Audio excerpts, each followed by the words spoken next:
Hola, buenas noches, ¿cómo están? ¿Me Buenas noches, escuchan? licenciado. Sí, sí se lo escucho. Muchas gracias. ¿Cómo les va? Bien, Nick, estudiando y repasando. Ah, eso está bien, me parece.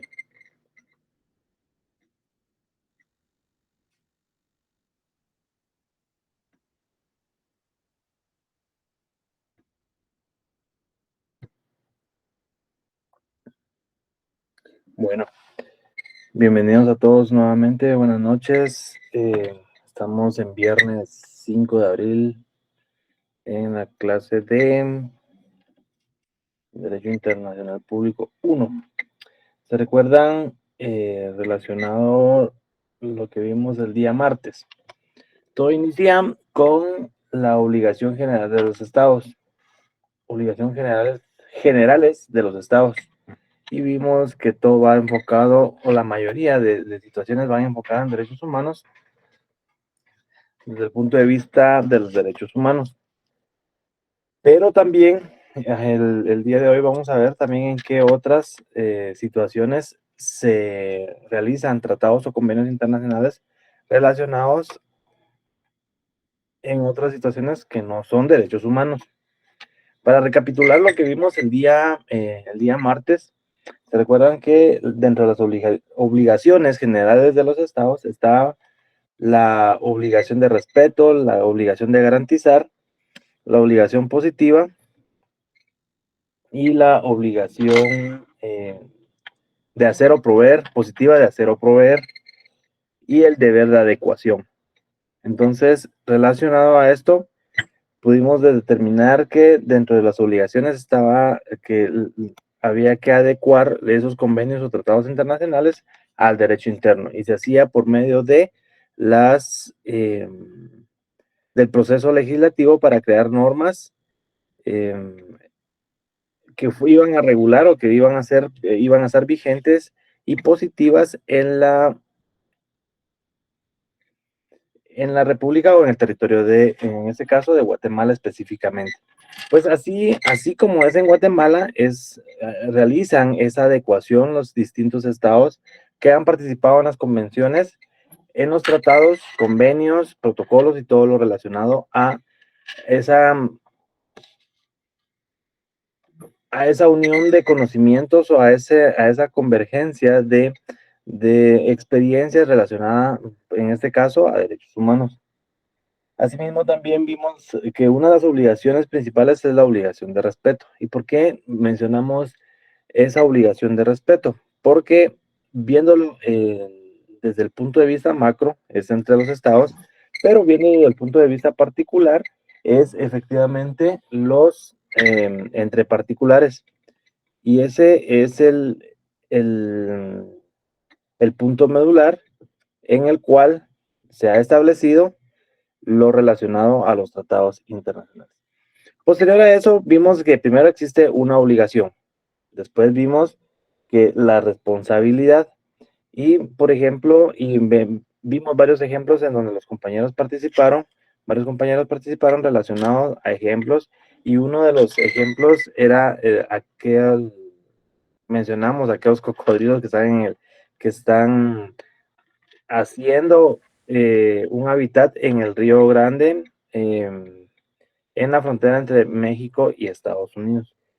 Y logramos determinar, o estuvimos en ese proceso de poder determinar quién era el responsable de esa acción, si el Estado como tal o los funcionarios como tales. Entonces, mi pregunta ahora es, un voluntario, por favor, si no vamos a ver aquí quiénes están. Y bueno, antes de seguir, quisiera también solicitar que enciendan su cámara. Si bien es cierto, no es obligación, pero para tener una mejor convivencia entre todos acá, quisiera solicitar que enciendan su cámara, porque algunos son tantos los compañeros que no los logro identificar. Pues entonces, dentro de esa responsabilidad, ¿a quién le echamos, digámoslo de esa forma, a quién le echamos la culpa o a quién responsabilizamos por la comisión de un hecho delictivo en contra de personas que están en el territorio, en ese territorio del Estado, al Estado como tal o a las personas en particular. ¿Algún?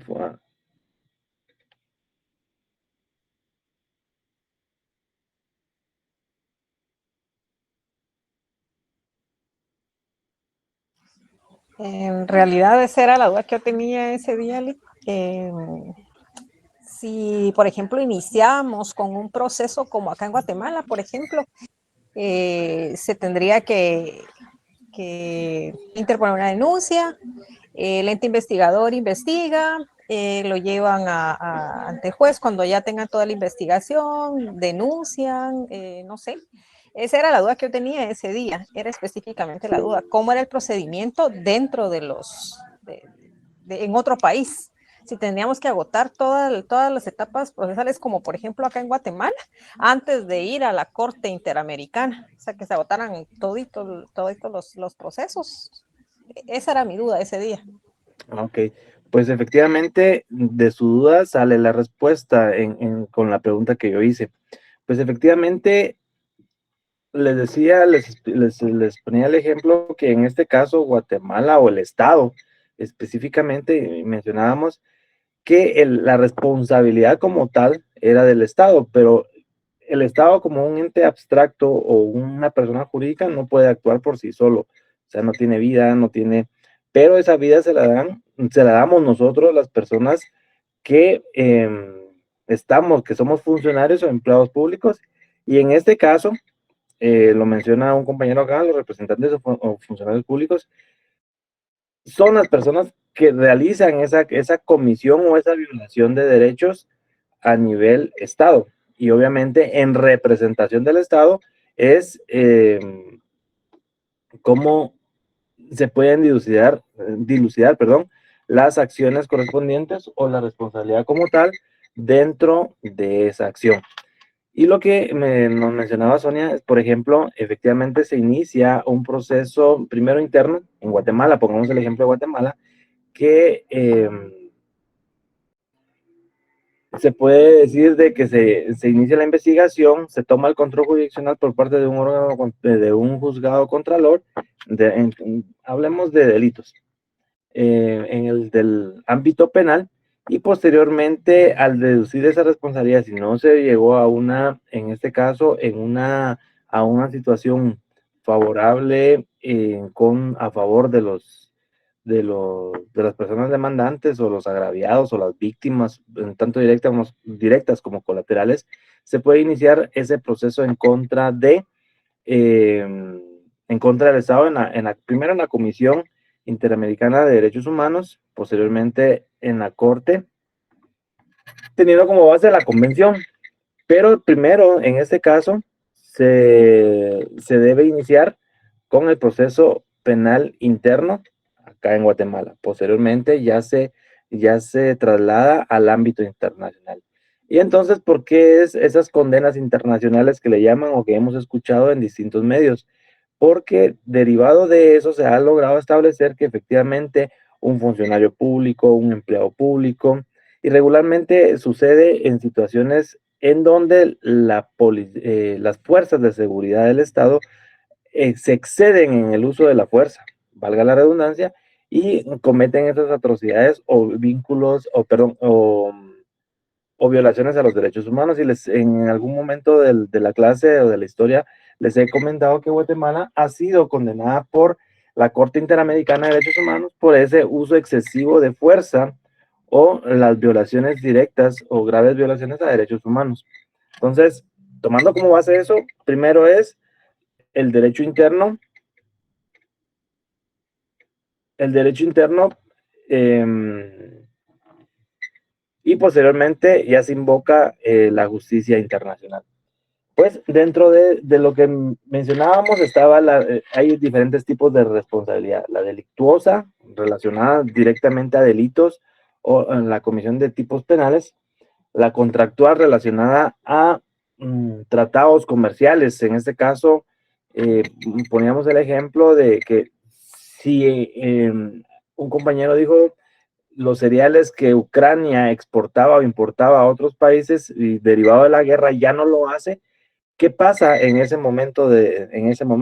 Entonces, supongamos que había una cláusula en donde se podía establecer la que efectivamente había una indemnización por el no cumplimiento, por el incumplimiento de la prestación de servicios o la entrega de bienes o servicios a otro país. Esa responsabilidad es contractual. La directa, efectivamente, la responsabilidad directa va de la mano, en este caso, al país o al Estado que comete esa violación de derechos humanos. Y efectivamente les mencionaba que como representante del Estado, del Estado, ante otros organismos o ante otros estados, es el Ministerio de Relaciones Exteriores. ¿Y a quién pertenece ese ministerio? Al organismo ejecutivo. Entonces, la responsabilidad es directa al organismo ejecutivo. Obviamente se determina o se dilucida quién es el que tiene la responsabilidad directa, pero aún desde un punto de vista macro es al organismo ejecutivo. Y posteriormente la indirecta, y les explicaba lo que pasaba en países como, por ejemplo, si un estado como México, un estado en particular, realizaba alguna comisión o violaba algún derecho humano en contra de, poníamos el ejemplo de los inmigrantes, no respondía el estado individual, sino que respondía el Estado de México de una forma general, pero por ser federado. ¿Qué significa esto? Que lo hizo, por ejemplo, un Estado pequeño, pero se debe responder el Estado mayor, que en este caso sería el Estado federal o la República de México. Y la reparación, después de eso, vean ese orden lógico que lleva ese tema. Primero tenemos las obligaciones. ¿Qué es la obligación?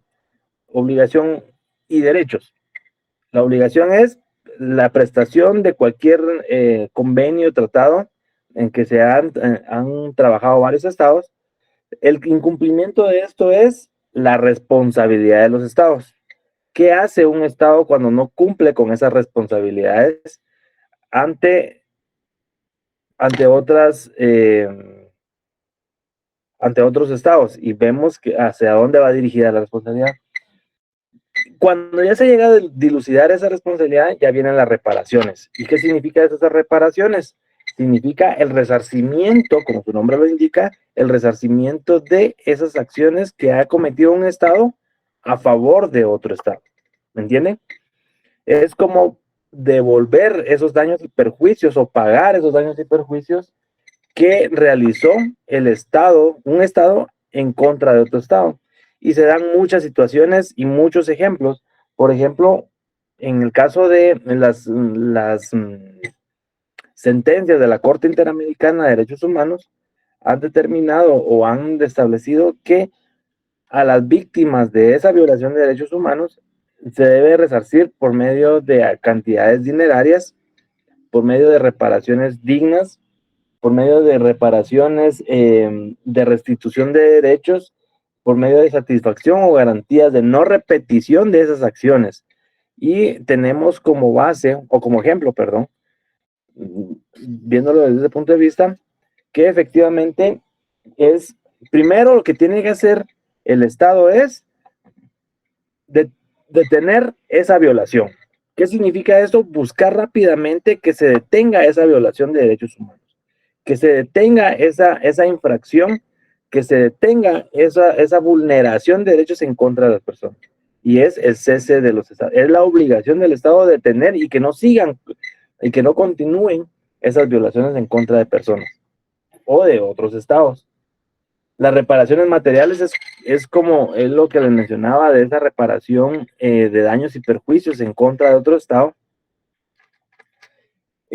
Una restitución, por ejemplo, las reparaciones materiales pueden ser los gastos y pérdidas. Por ejemplo, se me ocurre a mí que unos turistas guatemaltecos se van hacia El Salvador o viceversa y por alguna razón son detenidos por la policía y la policía cree que son pandilleros que vienen de El Salvador, pero vienen conformando una familia, los confunden, y empieza una grave violación de derechos humanos, una tortura, la cesación de la libertad, posiblemente lesiones en contra de su integridad.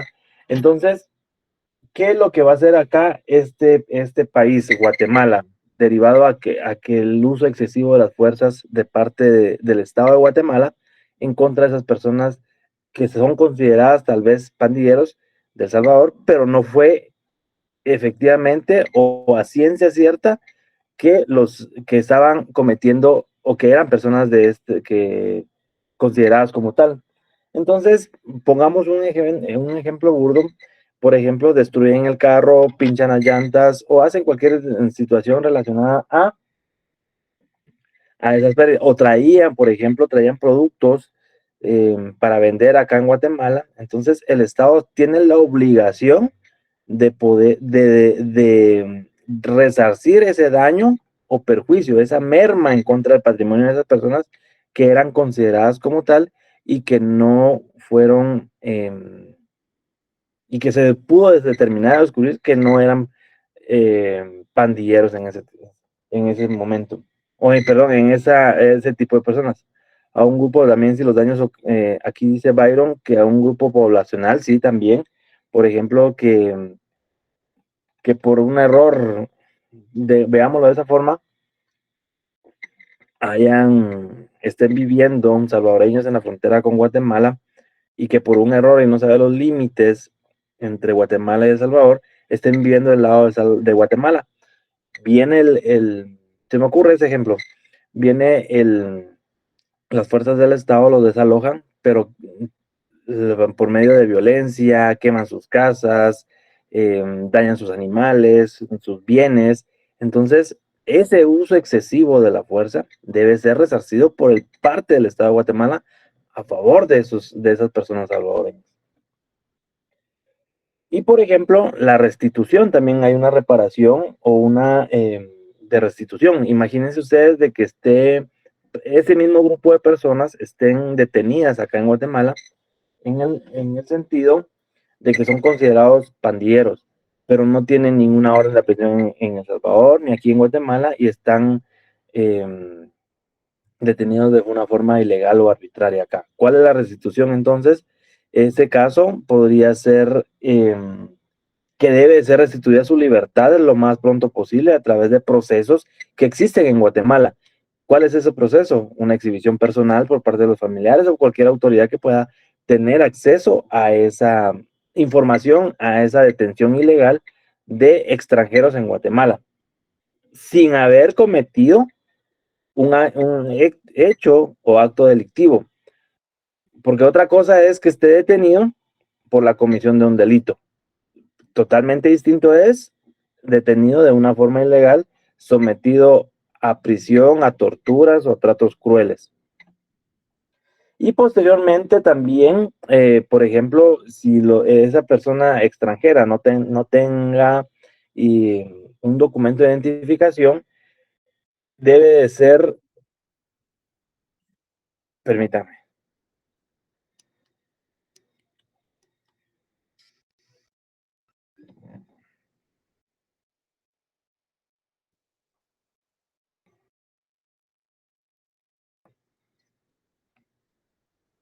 ¿me escuchan? Sí, Sí, ¿verdad? licenciado, se le Sí, escucha. ¿verdad? Sí, licenciado. Gracias. Entonces, en ese sentido, esa situación es la que se da. Y las medidas o la reparación de satisfacción y garantía de no repetición es, por ejemplo, aquellas personas o aquellos casos en donde se ha hecho una tortura o una desaparición de una persona, se ha violentado el derecho a la vida, a la libertad, a la identidad. Entonces, en este caso, esa reparación, esa de satisfacción o de garantía de no repetición, de que no se vuelva a repetir, por ejemplo, puede ser de que el Estado de Guatemala o cualquier Estado eh, haga un comunicado diciendo lo que verdaderamente pasó, ¿ya? O también puede ser perdón de las autoridades a favor de las personas por medio de un resarcimiento de daños y perjuicios en donde diga sí, el Estado de Guatemala cometió cierta vulneración por el uso excesivo de la fuerza o cualquier Estado que haya realizado esa acción. Que las personas que hayan violado esos derechos sean sometidos a los tribunales de justicia y que sean juzgados de conformidad con la ley. Esto quiere decir sometidos a un proceso penal y posteriormente condenados o sentenciados y dictada una sentencia de carácter condenatorio derivado a esas acciones que realizaron en contra de esas personas. O homenajes, por ejemplo, digamos, imagínense ustedes esas caravanas de hondureños que se atraviesan caminando toda Guatemala y vino una serie de acciones para poder reprimir o poder detenerlos en este caso, y derivado de ese uso excesivo de fuerza, hay muchas personas lesionadas o hasta personas fallecidas. Una medida de no repetición o de garantía, o en este caso de satisfacción, es hacerles un homenaje. Por ejemplo, se me ocurre a mí el homenaje al inmigrante hondureño en la frontera Guatemala-Honduras, digamos en el departamento de Chiquimula o en el departamento de San Marcos. Imagínense ese tipo de situaciones. Y en este caso, eh, permítanme.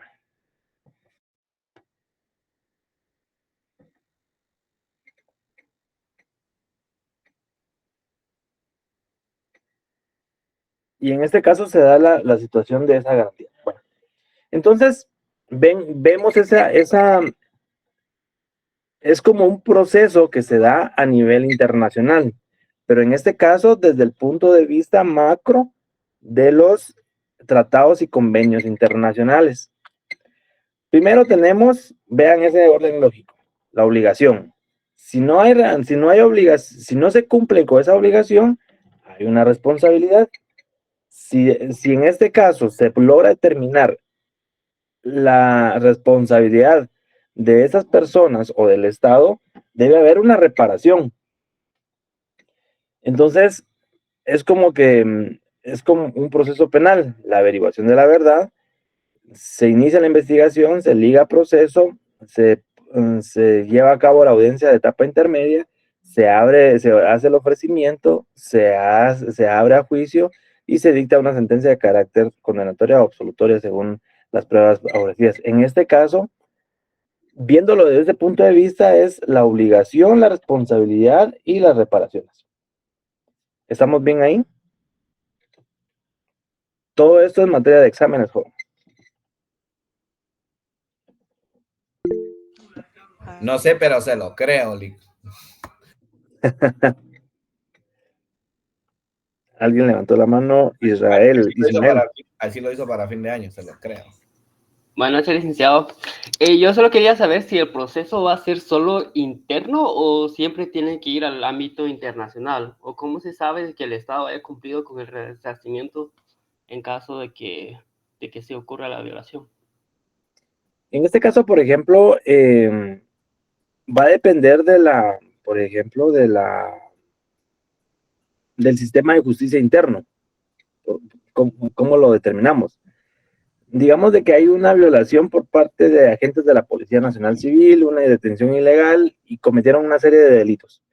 Entonces se inicia un proceso penal en contra y se lleva a cabo el proceso penal desde la denuncia hasta la sentencia, dictada la sentencia. En ese momento, y se agotan todos los recursos legales, apelación especial, casación, amparo, bla.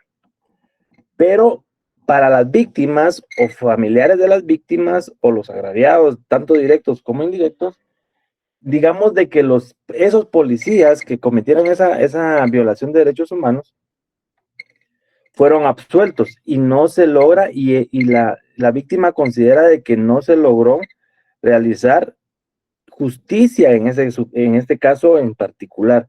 Entonces, él ya invoca. ¿Qué significa invocar?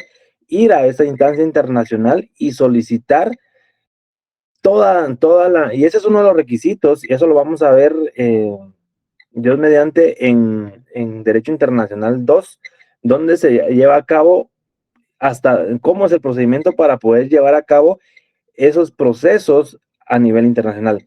Agotado toda la vía nacional o el derecho interno, ya se acude, se invoca o se solicita la intervención de la comisión por parte de la comisión y de la Corte Interamericana de Derechos Humanos. Entonces, pero eso es en el caso de que en el derecho interno no se haya hecho justicia. Por ejemplo, en el caso que sí se haya hecho justicia y sí fueron condenados, hubo una reparación digna de conformidad con el artículo 124 del Código Procesal Penal, ¿qué pasa? ¿Será que todavía es necesario llevarlo a instancias internacionales? ¿O lo dejamos ahí, aquí nada más en derecho interno? ¿Qué consideras?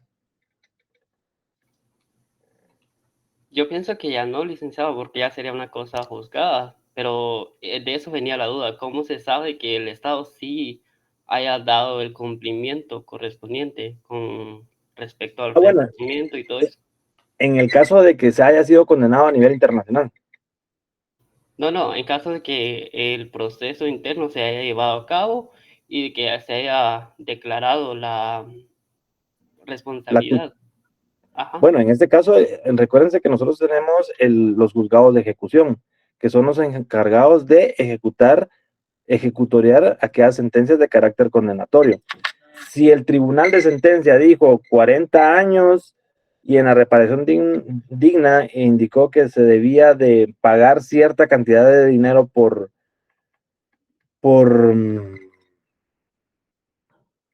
como reparación digna o daño moral, ese juzgado de ejecución tiene la obligación de hacer cumplir esa sentencia. Y obviamente si hay una reparación va a ser a favor de la víctima, tanto directa como indirecta, sus familiares, y los cuales van a saber si se cumplió o no se cumplió, o ellos mismos van a exigir la exigencia del cumplimiento. Aquí hay otra compañera, Sonia, cuénteme, Sonia. ¿Cómo está? Buenas noches. Buenas noches. Sí. Entiendo entonces que la responsabilidad del Estado es buscar a los responsables y someterlos al proceso que corresponde. Pero primero hay que votar. Por eso, pero o sea, le digo que la responsabilidad del Estado como tal es no específicamente, o sea, el Estado responde ante, se puede decir, ¿cómo le explico? ¿Cómo lo entendí yo? Yo entendí que la responsabilidad del Estado no es tanto el hacerse responsable, por ejemplo, de la reparación y entonces, sino mediante el proceso, la investigación, encontrar al responsable, sino porque el Estado como tal, pues no es el responsable, sino que hubo un individuo, por ejemplo, que cometió el delito. Exacto. Entonces, el Estado es responsable de buscar y hacer que se cumpla la ley contra el individuo o el responsable del delito.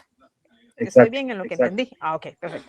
¿Qué sucede con el Estado que incumple una sentencia emitida por la Corte Interamericana? Bueno, de hecho, voy a bajar un poco de volumen. De hecho, hay sentencias de la Corte Interamericana de Derechos Humanos que el Estado de Guatemala todavía no ha cumplido. Entonces, tiene una obligación de cumplir esos. Es una obligación moral, no legal. Bueno, lleva aparejadas muchas situaciones relacionadas a esa condena, pero no hay un poder coercitivo o un ente ejecutor de esa sentencia. El Estado de Guatemala debe de cumplir porque lo está condenando una corte que el Estado de Guatemala firmó o estuvo de acuerdo en la creación cuando se cometan derechos humanos. Pero algo muy importante acá es de conformidad con las preguntas de Ismael y de Sonia. El derecho interno va a juzgar a la persona individual, no al Estado. El Estado no se puede autojuzgar. Obviamente la responsabilidad es personalísima, jus naturalista, persona individual, persona natural. Pero Cuando no sucede esto y por malos procedimientos de, no sé, de jueces, de fiscales, de defensores públicos, no defensores privados, defensores públicos, el Estado de Guatemala, entonces internacionalmente ya es la denuncia en contra del Estado, ya no de las personas individuales. Es por ello que las sentencias internacionales condenan a los estados, no a las personas individuales. Por eso se debe de agotar el derecho interno primero para poder acceder a la justicia internacional. ¿Estamos bien?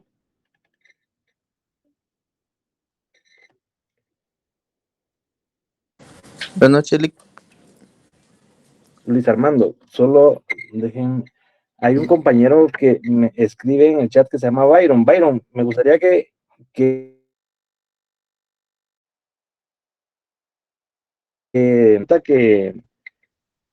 te haya para poder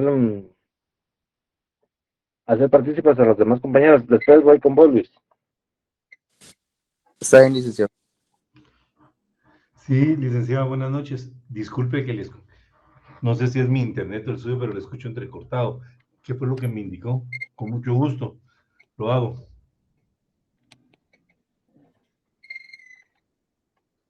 No sé si Sí, me cuénteme. escucha. Sí, cuénteme. No, yo escribí algo ahí, no sé específicamente a qué se refiere, porque hice 4 anotaciones. Vi algo sobre un periodista. Ah, eso fue hace algunos años, donde unos japoneses vinieron y fueron a visitar el interior del país, estaban tomando fotografías, no, si no mal estoy, fue en Quiché, y los pobladores de ahí pensaron que eran secuestradores y los garrotearon. Yo no sé en qué terminaron, pero fueron a parar al hospital. Entonces ellos presentaron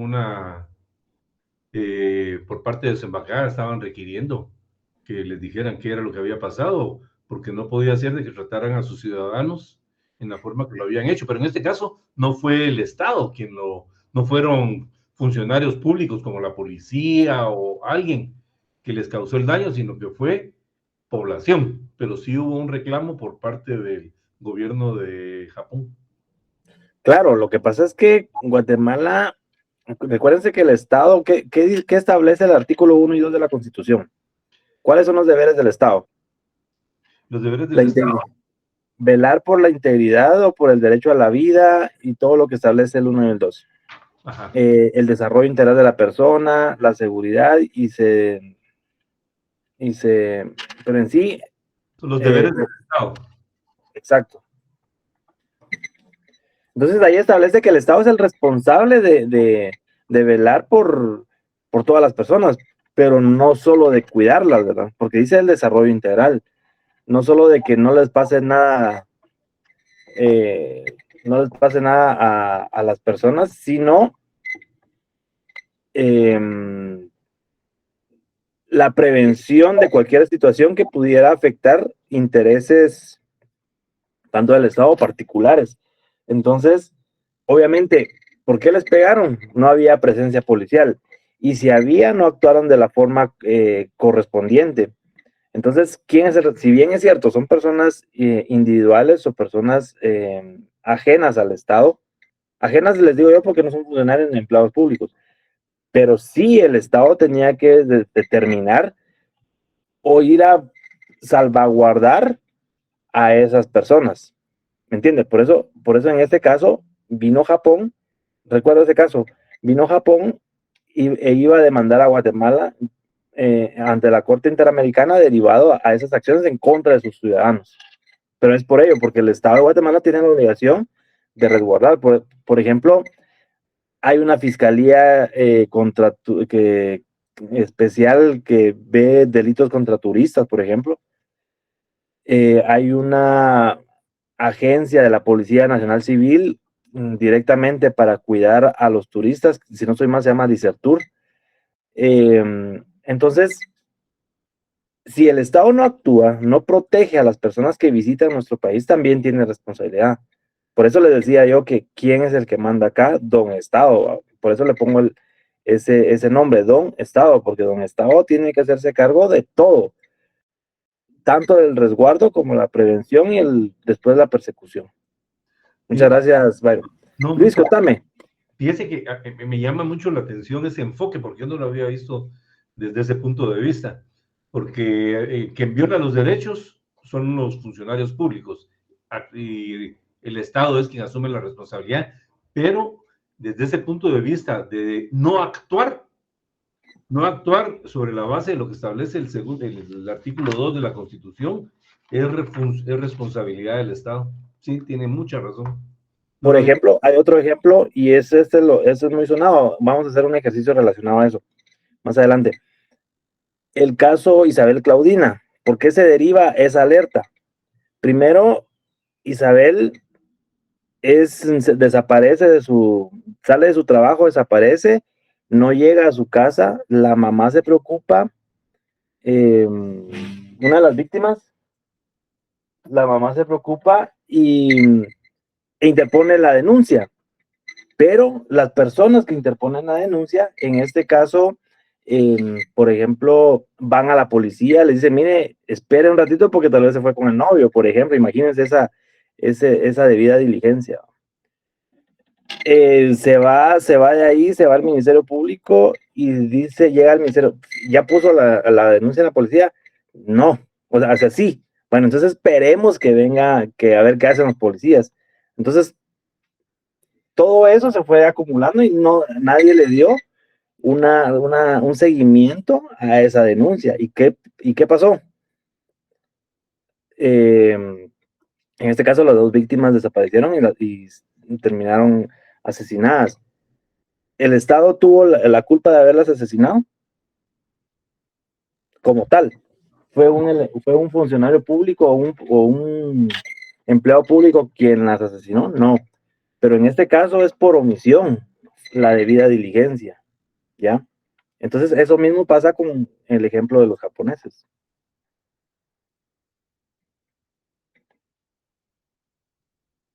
Y en este caso, no se logra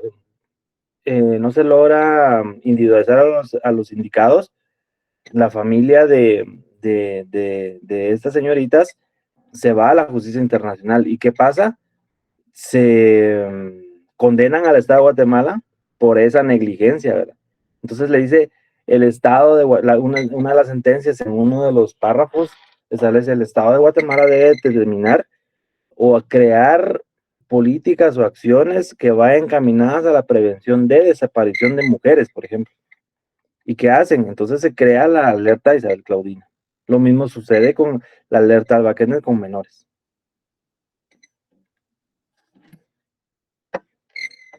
Gracias, Byron. Luis, contame, Luis. Vic, buenas noches. Entré un poco tarde, pero no sé si habrán hablado sobre el caso de Fermín, que se le costó un montón de dinero al Estado por un error de la defensa. Ajá. Sí, que fue en este caso fue mal defendido. Él salió ganando y en dólares le pagaron. ¿Por qué? ¿Qué establece el derecho de defensa? ¿Será que el derecho de defensa es un derecho humano? Sí. Entonces, el Estado violó el derecho humano del derecho de defensa, el debido proceso, la debida diligencia, todas las situaciones que se dan o todas las circunstancias, instituciones dentro del Estado, dentro del proceso penal. ¿Será que se violaron todas esas situaciones? En el momento sí se violaron porque no, como le cambiaron la tipificación del delito, ya no le dieron tiempo a preparar a la defensa, entonces ahí se violó todos esos delitos, esos derechos, ¿verdad, licenciado? Y por eso les preguntaba, ¿por qué se llaman derechos? ¿Y por qué creen ustedes que fue condenado el Estado? ¿O por qué crees vos específicamente por qué fue condenado el Estado de Guatemala en ese caso en particular? Viéndolo así simple, porque no cumplió, no se siguió el debido proceso, ni el proceso de defensa de él. ¿Qué artículo es el derecho de defensa en la Constitución? Veámoslo desde ese punto de vista, de una forma dogmática. Vamos a ver, licenciado. Perdón. Es el 14.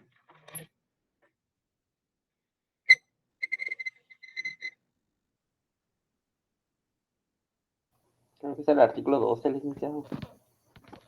Ah, sí, 12, perdón. Bueno, entonces, No es el 6. Derecho de defensa. Constitución. Bueno, pero ¿en qué parte de la Constitución está el derecho de defensa? Una Artículo 2. parte dogmática. Parte dogmática. En la parte dogmática. ¿Quién fue que contestó aquí? José Luis. Sí, Va, ¿y qué significa la parte dogmática? ¿Qué es dogma? son dogmas, ¿me escuchan? Son dogmas, son los derechos inherentes de cada persona. El derecho de defensa es el número 12, artículo 12. Ustedes me estaban confundiendo. Sí, es el artículo 12. Los derechos Y y el- las y el- garantías. Entonces, dentro de, si se dan cuenta, ese derecho de defensa está dentro de los derechos fundamentales, en la parte de los derechos humanos. Vean cómo se llama el capítulo 2 de la Constitución. El título 2.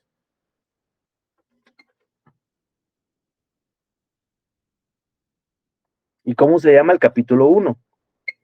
Lo están viendo, ¿verdad? El título es Derechos Humanos. Y el capítulo. Derechos individuales. Derechos individuales. Entonces, ¿por qué fue condenada Guatemala en ese caso en particular? Por ver a los derechos individuales. Exacto, porque el Estado, por medio de sus funcionarios públicos, entiéndase, juez, fiscal, defensor, no resguardaron ese derecho consagrado en la Constitución, ese derecho sagrado de inocencia, de defensa, y acuden a instancias internacionales, y en este caso se da esa sentencia. ¿Por qué? Por lo que ya estamos hablando. ¿Estamos bien ahí?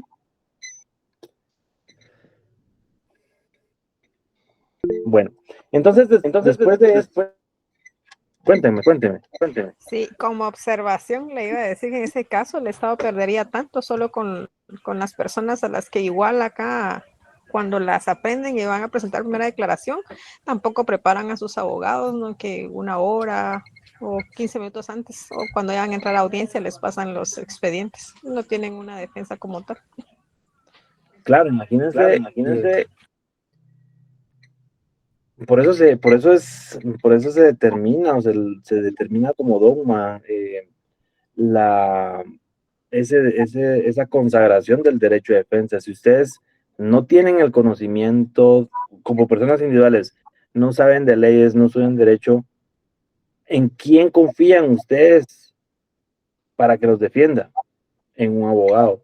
Entonces el abogado, como van a ser ustedes, tienen esa obligación legal, moral, de cualquier índole, de defender a capa y espada a su defendido. Imagínense que sea inocente y lo liguen a proceso, abran a juicio, llega el debate, lo condenan, en apelación no pega la apelación y tiene que padecer la pena cuando ya está condenado. Qué responsabilidad, ¿verdad?, la que tenemos nosotros.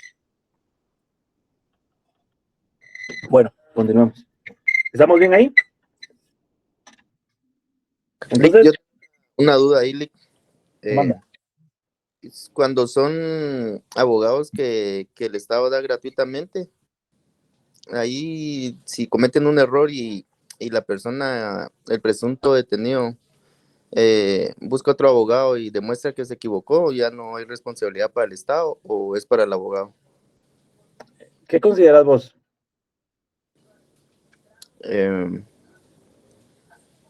En mi punto de vista, sería que ya sería el abogado por Claro, por el eso, tribunal de colegiación, ¿verdad, Lick? Tribunal de Honor. Entonces, para eso es Ajá. el Tribunal de Honor. aquel patrocinio infiel, el patrocinio desleal, y de ahí para arriba, ¿verdad? Entonces, muy defensor público puede ser que no conoces a tu patrocinador, pero tener la responsabilidad moral legal de defenderlo a capa y espada.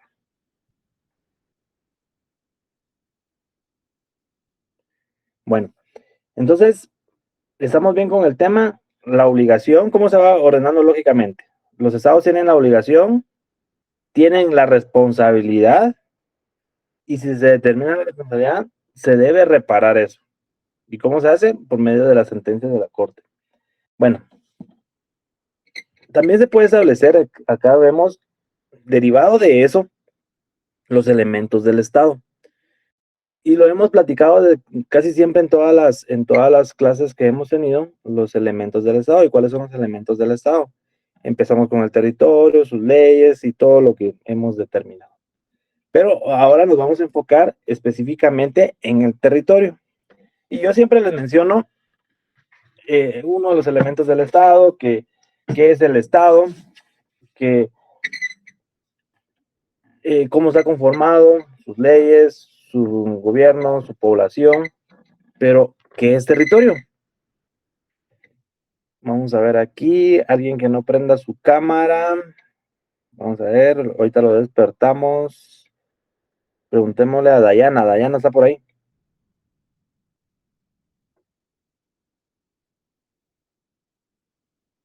Se salió.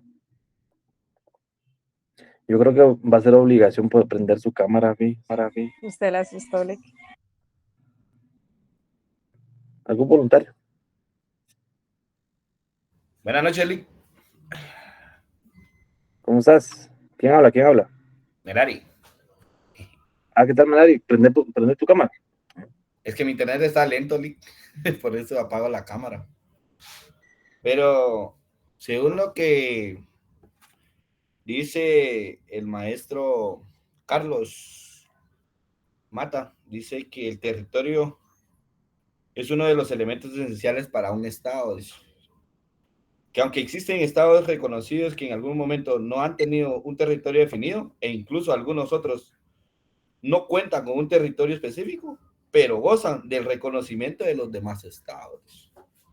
En la forma que, como ya se ha abordado, dice, la falta de territorio impide que el Estado pueda desarrollarse en un concepto de organización política.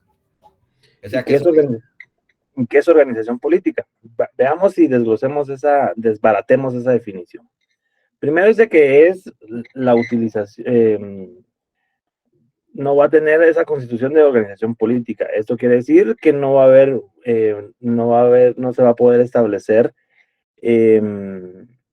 elecciones, por ejemplo, el sufragio universal, el derecho de elegir y ser electo, no va a tener un andamiaje jurídico, una normativa interna, no va a tener el reconocimiento de parte de otros estados, si bien es cierto, es conocido como tal, pero no es estado. Y un ejemplo es Palestina, por ejemplo, no es reconocido como estado, pero tiene un territorio. Taiwán tiene un territorio, pero no es conocido como estado. Vean la diferencia, o sea, es al revés. El Vaticano, por ejemplo, es un estado dentro de otro estado, pero es reconocido como tal a nivel internacional. Entonces, el territorio está basado, yo lo entiendo como el ámbito espacial, de espacio, no de extraterrestres, que otorga validez al ordenamiento jurídico en el estado propiamente dicho. Veamos, ahora digámoslo en otras palabras. Así es como lo define Kelsen en el libro, como exacto. Como usted lo dijo. Dice entonces, que decir las normas internas del derecho internacional tendrán validez dentro de un espacio territorial. Pero ¿qué es? Por eso les decía, ¿qué es espacio? O sea, es una porción de terreno en el cual un estado se asienta, su población está regida sobre un estado de derecho. ¿Qué significa estado de derecho? Sus normas vigentes, aplicables a todas las personas dentro del estado, y un ordenamiento jurídico que tiene validez. ¿Se recuerdan de derecho, introducción al derecho 1? ¿Qué diferencia hay entre positivo y vigente? Entonces, normas vigentes, normas positivas que se pueden aplicar a todos sus habitantes o a todas las personas que están dentro del territorio. Se puede aplicar, por ejemplo, vieron ustedes la noticia, imaginémonos si pongamos este ejemplo así, este ejemplo burdo. El gringo que pelea en Chivarreto, el canche. Lo votó un puro guatemalteco. Va, imagínense el gringo. Imagínense que el gringo se estaba peleando con otro guatemalteco y le pega muy duro en la cabeza y lo termina matando. ¿Será que este gringo, este canchito viene y será que las leyes de Guatemala le aplican o no le aplican por ser extranjero? Claro que sí. Entonces, ¿qué le podemos imputar? Le podemos Le imputar aplican un porque está en territorio nacional. Exacto, le podemos imputar un delito deportivo, le podemos imputar el asesinato, un homicidio, cualquier cosa que le podemos imputar. Obviamente que relacionado a la muerte de su contrincante. Entonces, ese es un elemento del Estado. Su población pelea en Chivarreto, se pelea en el Sábado de Gloria, pero están regidos, o si bien es cierto, es una costumbre, pero pelean dentro de un territorio, dentro del territorio guatemalteco. Y en ese momento están bajo la ley, bajo el imperio de la ley. La ley está encima de todos nosotros. Imagínense como un domo. Imagínense, a eso se refiere como imperio de la ley, ¿va? El domo, que las leyes están sobre todas las personas. Por eso es muy importante, o han escuchado las noticias donde dice que nadie es superior a la ley, donde en ese domo nadie puede estar arriba de la ley.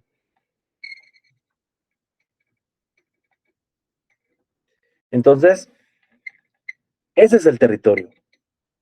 Ese espacio físico, el espacio donde está el territorio. Entonces, el derecho internacional público define o tiene determinado qué es el territorio. ¿Por qué? Porque el territorio no solo lo compone la tierra. ¿Qué más compone el territorio? El territorio lo compone sus aguas, sus mares, sus volcanes y su espacio aéreo. Ese territorio es el que, esos elementos son los que componen el territorio y el territorio es un elemento del Estado. Y les explicaba esto porque dentro del territorio también las aguas internacionales, hasta una cierta medida que existe desde la plataforma continental o la playa, a donde nosotros fuimos la semana pasada, donde estábamos la semana pasada, bajo el sol, en esa playa para adentro, mar adentro, hay ciertos espacios que lo reconoce el derecho internacional público. Lo vamos a ver más adelante en una clase aparte porque es muy interesante y muy amplio este tema. Pero dentro del territorio está sus aguas. Y dentro de sus aguas está el espacio marítimo. Y el espacio marítimo tiene diferentes, o está sectorizado según las normas del derecho internacional, según las normas del derecho interno, según las normas para que sean respetados por otros estados. Esto quiere decir que el espacio marítimo está compuesto por ciertas partes o por ciertas medidas. Tenemos el mar territorial, las aguas interiores, la zona contigua. Hay estados archipiélagos, por ejemplo. Un estado archipiélago podría ser las islas que están en América Insular o el Caribe, por ejemplo, las Islas Vírgenes Británicas, BVI. Es un grupo de islas que conforman 5 o 6 islas, pero forman un estado las 5 o 6 islas. Por ejemplo, en Oceanía hay varios países o varias islas que conforman un estado. Ese es el estado archipiélago. El conjunto de varias islas que conforman el mismo estado. Tenemos la zona económica exclusiva, la plataforma continental, el alta mar, las islas, que también son parte de un estado propiamente dicho. Por ejemplo, ¿creen ustedes, imagínense ustedes allá en Petén, el lago de Petén, perdón, el municipio de Flores, ¿podría ser un estado independiente dentro de un estado, dentro del estado de Guatemala? Podría ser, pero tiene que llegar ciertos requisitos, pero como está dentro del territorio y no han llenado esos requisitos, sigue siendo parte de Guatemala. Pero vayámonos más arriba, allá en Canadá.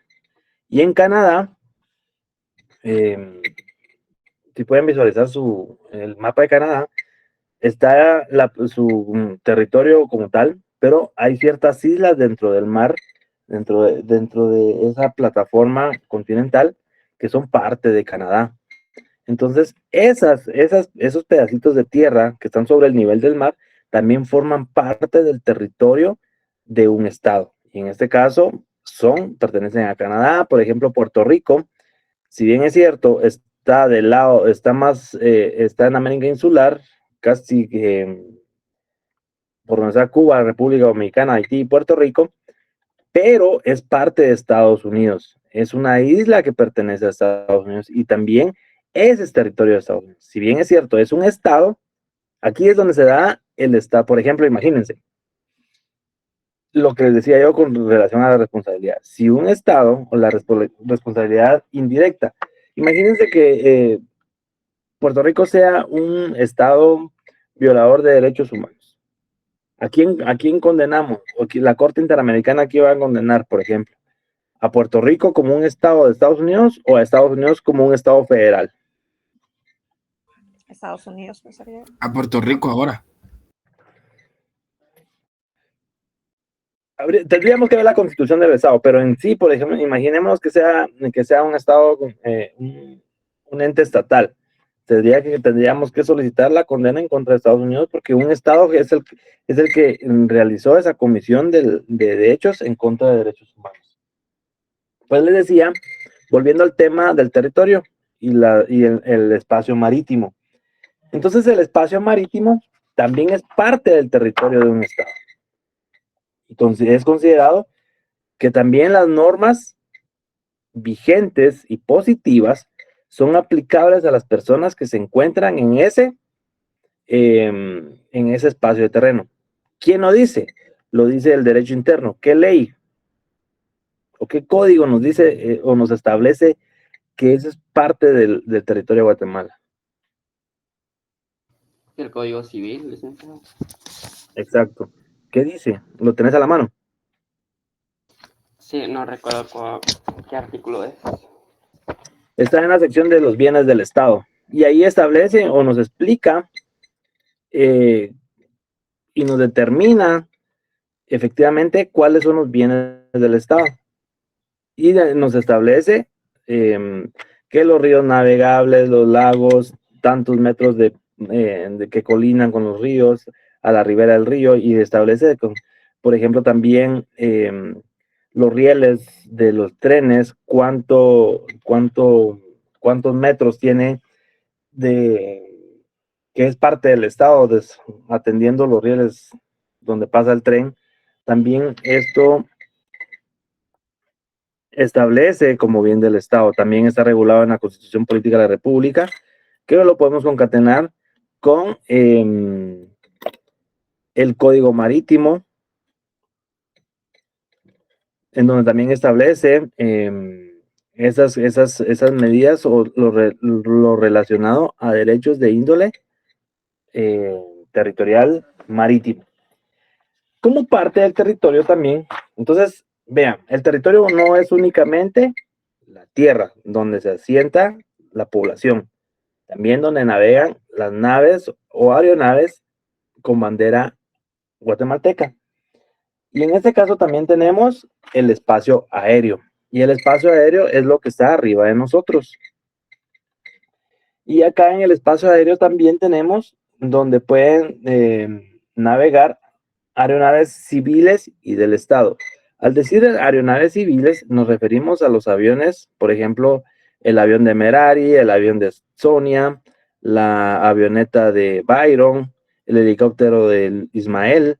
Todos esos tienen, obviamente, con la debida autorización de la Dirección de Aeronáutica Civil, pero tienen ese derecho de poder volar sobre el Estado. Pero hay también esos servicios no regulares y los servicios regulares. Los servicios regulares son aquellos, por ejemplo, aquellos permisos que tienen las líneas aéreas para poder volar o sobrevolar sobre ciertos territorios en el cual se establece esa circunstancia dentro del territorio aéreo. Pasar volando sobre el territorio guatemalteco tiene autorización de la Dirección de Aeronáutica Civil, pero también no hay regulares. Eso significa que, por ejemplo, un avión de la Fuerza Aérea Mexicana le solicita permiso a la Fuerza Aérea Guatemalteca para sobrevolar porque va a ir a aterrizar a El Salvador. Entonces, es un vuelo no regular en donde establece también esa soberanía que tiene el pueblo de Guatemala sobre su espacio aéreo, que también es parte del territorio. Sonia, cuénteme. Es el artículo 142 de la Constitución Política de la República de Guatemala. Establece el Estado ejerce plena soberanía sobre el territorio nacional integrado por su suelo, subsuelo, aguas interiores, mar territorial, en la extensión que fija la ley, el espacio aéreo que se extiende sobre los mismos, la zona contigua al mar adyacente, al mar territorial para el ejercicio de determinadas actividades reconocidas por el derecho internacional, los recursos naturales y vivos del lecho y subsuelo marítimos existentes en las aguas adyacentes a las costas fuera del mar territorial que constituyen una zona económica exclusiva en la extensión que fija la ley conforme a la práctica internacional. Ok, muchas gracias, Sonia. En este caso, por ejemplo, en ese artículo establece lo que, en una forma conjunta, lo que yo les determiné o les indiqué de así estructurado. Por ejemplo, habla sobre la zona económica exclusiva, la plataforma continental, el alta mar, el mar territorial, sus aguas interiores, su zona contigua. Entonces, eso también es parte del territorio. ¿Por qué? Porque el Estado ejerce soberanía sobre nosotros. Pero también existe otro espacio arriba del espacio aéreo, y es el espacio extraterrestre, al cual muchos autores le han denominado de diferentes formas. Por ejemplo, está el derecho del espacio exterior, el derecho cósmico, el derecho astronáutico, perdón, el derecho astral o derecho estratosférico, entre otras denominaciones que le dan. Pero es el espacio extraterrestre. Nosotros, como potencia mundial en tecnología, podemos mandar desde acá de Guatemala a la Estación Espacial Internacional cohetes o estaciones de comunicación para ponerlos en órbita. ¿Por qué? Porque nosotros tenemos esa facultad, esa soberanía sobre ese espacio. ¿Y dónde empieza ese espacio? Eso lo vamos a ver en la siguiente clase. Entonces, creo yo que lo podemos dejar hasta ahí. Los veo el día martes de forma presencial. Muchas gracias por su atención. Byron, ¿será que puedo hablar con vos para que no te deshagas? Claro que sí, con mucho gusto. Hola, Lick, no sea mala onda. No lo vayas a asignar. Todos queremos oír. Anda a dormir, Merari. Ya nos va a dejar con la duda, Lick. Eso. Vamos, Anthony. Ya habló Sonia. Eso de los secretos es feo.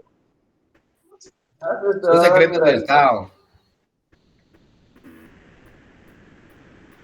Vamos a cobrar esa asesoría.